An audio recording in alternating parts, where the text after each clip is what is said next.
Class imagine करो कि आज के दिन सारे बैंक्स बंद हैं, सारे स्टॉक मार्केट कंपनीज बंद हैं, सारी फाइनेंशियल कंपनीज बंद हैं और आप कैश लेके मार्केट में घूम रहे हो। तो क्या लगता है आपको इकोनॉमी सर्वाइव कर पाएगी? नहीं ना। या that's the point. Financial services economy के स्मूथ फंक्शनिंग के लिए बहुत इंपॉर्टेंट है। So welcome class. आज की क्लास में हम करने वाले हैं फाइनेंशियल सर्विसेज, उसके meaning, importance, types, economic involvement और जो प्लेयर्स बहुत इंपॉर्टेंट रोल प्ले करते हैं फाइनेंशियल सर्विस में, वो हम बहुत डिटेल में देखने वाले हैं। So let's start. Financial services होता क्या है? फाइनेंशियल सर्विसेज ऐसी इकोनॉमिक सर्विसेज होती है जो कि फाइनेंशियल इंस्टीट्यूशंस के द्वारा प्रोवाइड किया जाता है, जैसे कि बैंक्स के द्वारा, इंश्योरेंस कंपनीज के द्वारा, इन्वेस्टमेंट फर्म्स के द्वारा। ठीक है, तो जो भी इकोनॉमिक सर्विसेज जो प्रोवाइड किया जाता है फाइनेंस इंडस्ट्री के द्वारा, फाइनेंस इंडस्ट्री जैसे कि banks, insurance company, investment firms, ऐसे जो भी फाइनेंशियल इंस्टीट्यूशन होते हैं वो फाइनेंशियल सर्विसेज प्रोवाइड करते हैं और वही फाइनेंशियल सर्विसेज इकोनॉमी के स्मूथ फंक्शनिंग में हेल्प करती हैं। ये फैसिलिटेट करती हैं मोबिलाइजेशन ऑफ फंड्स, मतलब फंड को ट्रांसफ़र करने में from one place to another place. ठीक है, वो डिजिटली होता है। So mobilization of fund, so investment हो गया या बोरोइंग हो गया, लोन हो गया, any type of movement in fund यानी कि मनी। ठीक है, और फाइनेंशियल सर्विसेज जो है वो स्मूथ फंक्शनिंग, फाइनेंशियल मार्केट के स्मूथ फंक्शनिंग के लिए इफेक्टिव होती है। ओके, सो ये थी फाइनेंशियल सर्विसेज। अभी देखते हैं इंपॉर्टेंस ऑफ फाइनेंशियल सर्विसेज के। फाइनेंशियल सर्विसेज के इंपॉर्टेंस क्या है, उसका मार्केट में रोल क्या है। पहला है कि ये प्रमोट करता है इकोनॉमिक ग्रोथ को और डेवलपमेंट को। कैसे? इकोनॉमिक ग्रोथ कैसे होगा? जब रेलवेज बनेंगी, इंफ्रास्ट्रक्चर बनेंगे। ठीक है, ये सब के लिए क्या चाहिए? पैसे चाहिए। सो बैंक लोन्स देती है, लोन से बिजनेस स्टार्ट होते हैं और बिजनेस से बहुत सारी एम्प्लॉयमेंट जनरेट होती है। वैसे ही कोई भी इंफ्रास्ट्रक्चर बने, कोई भी रेलवे कंस्ट्रक्ट हो। ठीक है, तो ये सारी जो चीज़ें होती हैं वो फंड से होती हैं और वो फंड प्रोवाइड करता है फाइनेंशियल इंस्टीट्यूशन। सो ये डायरेक्टली प्रमोट करती हैं इकोनॉमी के ग्रोथ को और डेवलपमेंट को। सेकेंड है, ये प्रोवाइड करती हैं liquidity and credit availability. Liquidity में क्या होता है कि जो कंपनी है वो अपने वर्किंग को मैनेज करने के लिए, डे टू डे वर्किंग को मैनेज करने के लिए कैश मैनेजमेंट करती है। और लिक्विडिटी क्या होता है? ऐसे सेकेंड पॉइंट आता है promotes liquidity and credit availability. जो भी फाइनेंशियल बैंक्स होते हैं, कमर्शियल बैंक्स होती हैं, ठीक है, वो लिक्विडिटी प्रोवाइड करती हैं, यानी कि लोन सर्विसेज प्रोवाइड करती हैं। कोई भी मॉडर्न इकोनॉमी बिना लोन सर्विसेज के काम नहीं कर सकती है।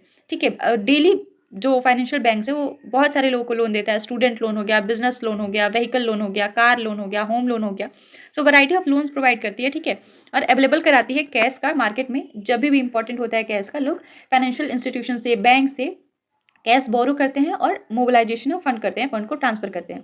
थर्ड इंपॉर्टेंस आता है इनकरेज सेविंग एंड इन्वेस्टमेंट। जो फाइनेंशियल बैंक्स हैं, इन्वेस्टमेंट बैंक्स हैं, वो इनकरेज करते हैं कि आप ज़्यादा से ज़्यादा अपना जो फंड है उसको इन्वेस्ट करो ताकि इकोनॉमिक ग्रोथ हो, आपका फंड ग्रो करे। ठीक है, आपके पास सेविंग ज़्यादा से ज़्यादा हो, क्योंकि आप मनी बैंक में रखते हो और बैंक उस पर इंटरेस्ट प्रोवाइड करती है। तो आप ज़्यादा से ज़्यादा पैसे बैंक में रखोगे ताकि आपको उस बैंक पे, उस फंड पे इंटरेस्ट मिले। ठीक है, आप उसके बाद इन्वेस्ट करो बेस्ट अपॉर्चुनिटीज़ में, जो कि फाइनेंशियल बैंक्स या स्टॉक मार्केट्स आपको एक्सप्लेन करती हैं कि आपके लिए बेस्ट अपॉर्चुनिटीज़ क्या है।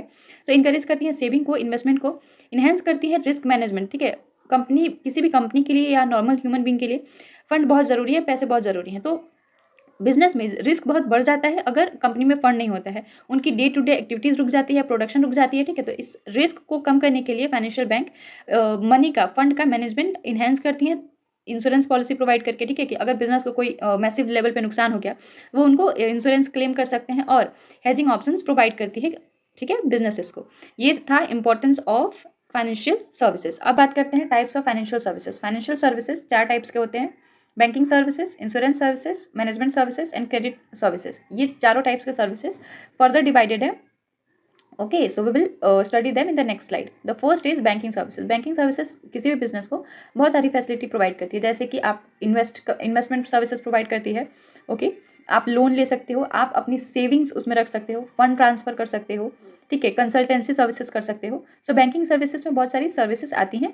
Okay, so these were the banking services explanation. Now talk about insurance services. Insurance services आपके बिजनेस के रिस्क को ट्रांसफर करता है।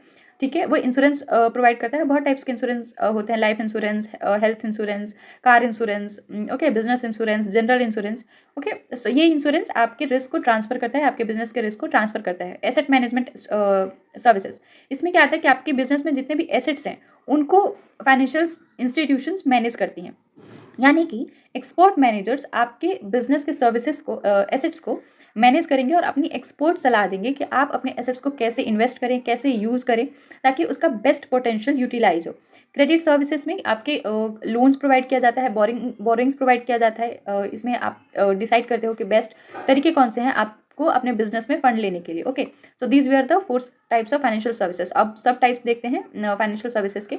Okay, so sub types of financial services are wealth management, investment services, mutual funds, leasing and hire purchase.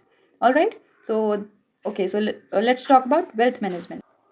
Wealth management जो होता है वो high income individuals के लिए होता है, जहाँ प्रोफेशनली एक्सपर्ट्स पूरी फाइनेंशियल प्लानिंग करते हैं और फिर आपके वेल्थ को मैनेज करते हैं। जैसे कि टैक्स प्लानिंग करते हैं कि आपकी इनकम को कैसे टैक्स का प्लानिंग करके कम शो करें ताकि आपको कम इनकम टैक्स पे करना पड़े। इन्वेस्टमेंट प्लानिंग करते हैं कि आप किस इन्वेस्टमेंट कौन सा इन्वेस्टमेंट करें, कौन सी अपॉर्चुनिटीज़ में आपको बेस्ट रिटर्न मिलेगा, return on investment, so wealth का आपका सक्सेसफुली मैनेजमेंट हो जाए। रिटायरमेंट प्लानिंग करते हैं, स्टेट प्लानिंग करते हैं।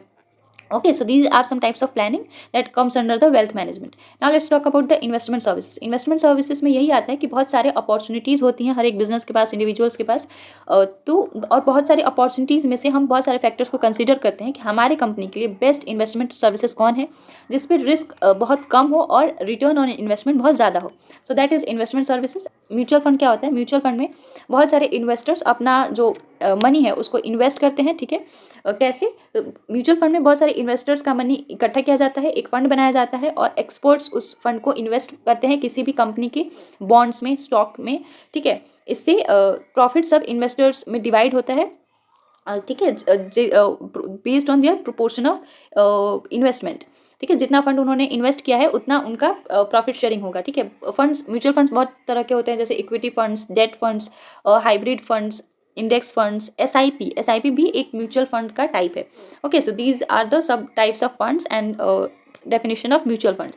Now let's talk about leasing and hire purchase. Leasing and hire purchase में कस्टमर कोई एसेट खरीदता नहीं है बल्कि रेंट पर यूज़ करता है। ठीक है, जैसे कि आप घर, जो होम है, बिजनेस का जो अपार्टमेंट है, ऑफिस है, ये सारी चीज़ें लोग खरीदते नहीं हैं। जो बिजनेस रन करते हैं और बहुत स्टार्टिंग बेसिस पे करते हैं तो ये सारी चीज़ें वो खरीदते नहीं हैं, एसेट्स को उसी लीज पे लेते हैं। ठीक है, कुछ स्पेसिफिक टाइम पीरियड के लिए।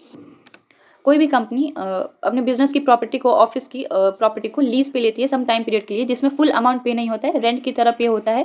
ठीक है, इसमें टैक्स बच जाता है क्योंकि आपकी अपनी प्रॉपर्टी नहीं है और टैक्स इसमें बचता है। आपका जो रिपेयर्स समटाइम्स ज़रूरी होता है इस lease and hire purchase system में, बट या overall it's very beneficial for the business. Okay, so these were the financial services types.